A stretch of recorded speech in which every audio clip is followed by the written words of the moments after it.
Spend some time before work. Spend some time during your lunch break calling all senators, if you possibly can, with this very simple message. This is an astonishingly simple message, but here's what I'd like you to say. Ask the staffers there, have you watched the shocking video that shows Attorney General Holder saying there is no equal protection under the hate bill? It's on the home page at truthtellers.org.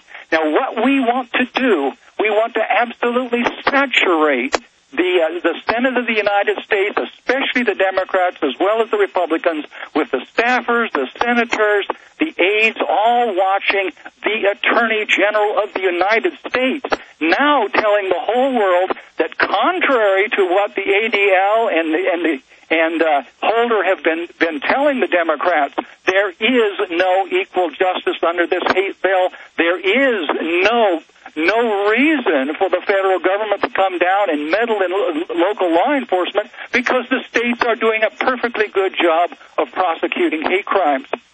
People need to, number one, come to truthtellers.org. The Holder video, the Holder expose is right there on the home page.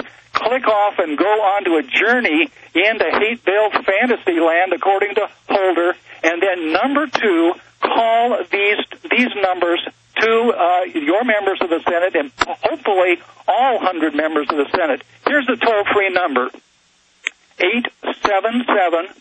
877-851-6437. Again, the toll-free number to the Senate,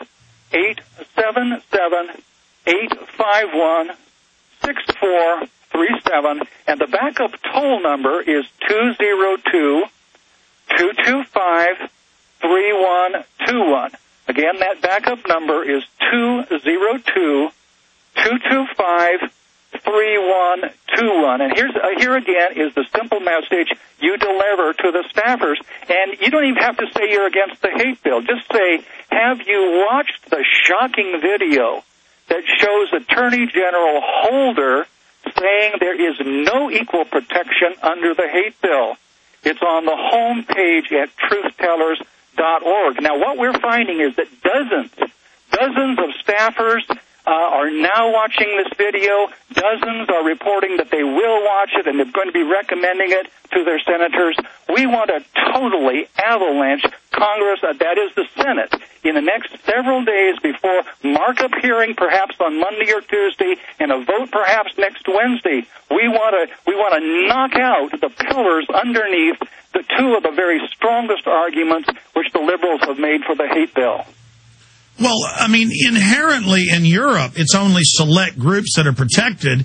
And then once they say, okay, you're arrested if you say that 5,999,000 Jews died, not 6 million. And then, okay, you're arrested if you call somebody the N-word. And then I have mainstream BBC articles, BBC headlines, hundreds arrested in hate sweep. And they have secret agents that sit in the bars and restaurants to hear hundreds of different racial terms. And then now we're hearing, oh, we want to add the term midget to be banned by the FCC from talk radio, when a midget isn't even a derogatory term. You know, it's called midgets and dwarfs, two different.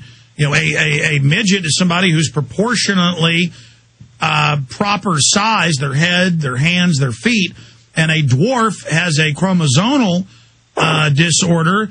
But that's like in England when Robin Page, who isn't even political, not liberal or conservative, BBC One Man and His Dog host, where he goes to different towns and samples their beer and cheese, he gave a speech saying we deserve the same rights for rural communities as homosexuals and Muslims. He was arrested, and they said the word homosexual is hateful.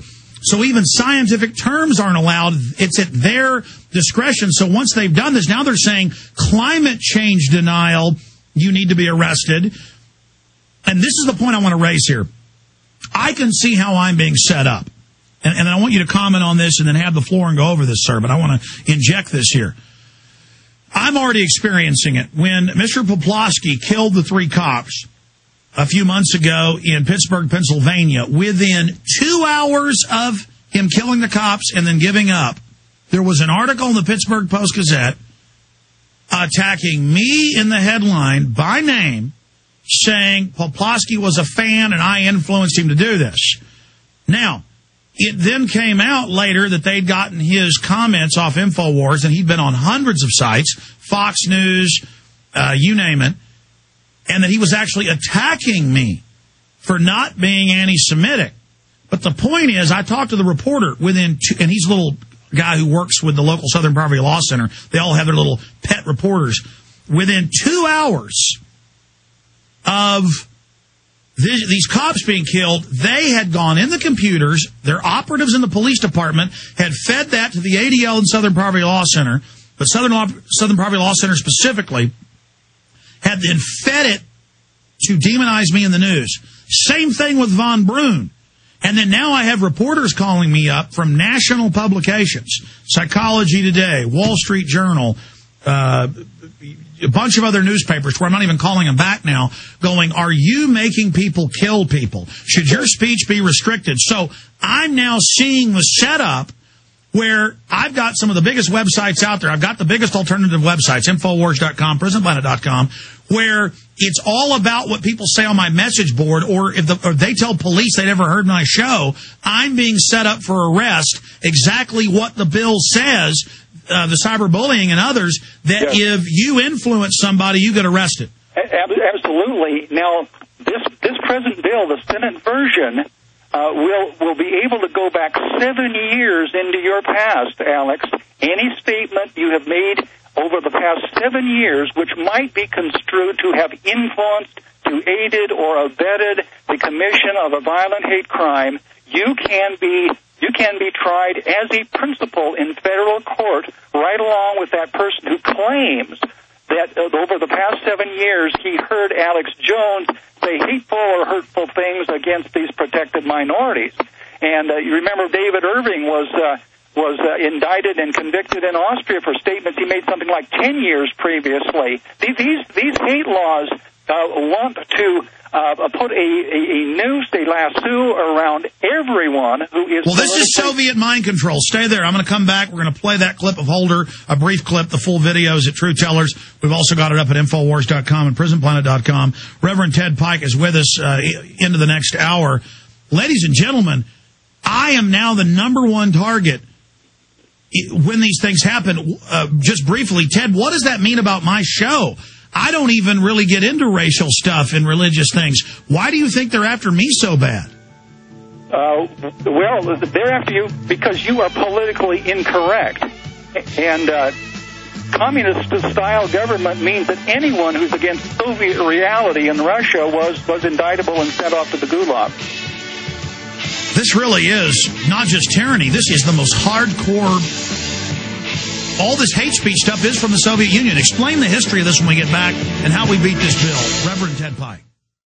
Finally in the news this evening, it's being reported that cyber spies from Russia and China have now penetrated our power grid. Even as energy experts are reporting that each summer we get closer and closer to the limits of our nation's power grid, some say that this summer's demand for electrical power may finally push the grid over its edge, creating a cascade of power outages across the country, putting us all in the dark. Are you prepared for the next round of storm-related outages or government-created blackouts? Have you ever thought about taking steps to get off the grid and generate your own private supply of electrical power? If so, this will be the most important information you have ever heard. Solar-powered generators are finally available. They have no moving parts to wear out or break and require absolutely no gas whatsoever. Remember, the government doesn't own the sun, so go to mysolarbackup.com. That's mysolarbackup.com. Check out mysolarbackup.com before you lose your power.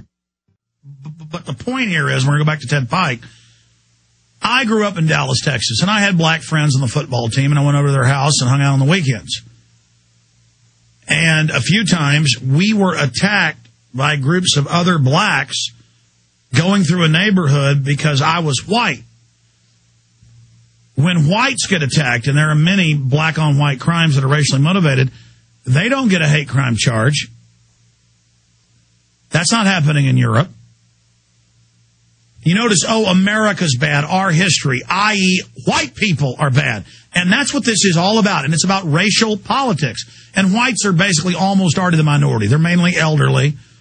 And, the so-called majority is elderly. And the little Reconquista and others brag, you all white people are all dying. We're going to get you. And that's all cute and funny. And Ford and Chevy and General Motors, everybody funds that. Miller Brewing funds Mecha and La Raza. That's all okay. It's just we're going to have select groups. So the government's going to persecute groups. If a white guy kills a black guy, there's going to be a hate crime charge. But if a black guy kills a white guy, there's not. So this is the type of mind control. But it's worse than that. It's the federal nature of turning your local police into political officers that judge each crime off of whether it was racially or sexually motivated. But then it goes further. That was the old hate bills they wanted. This new one that Reverend Pike was just covering. This is a quick segment. We're about to go back to him.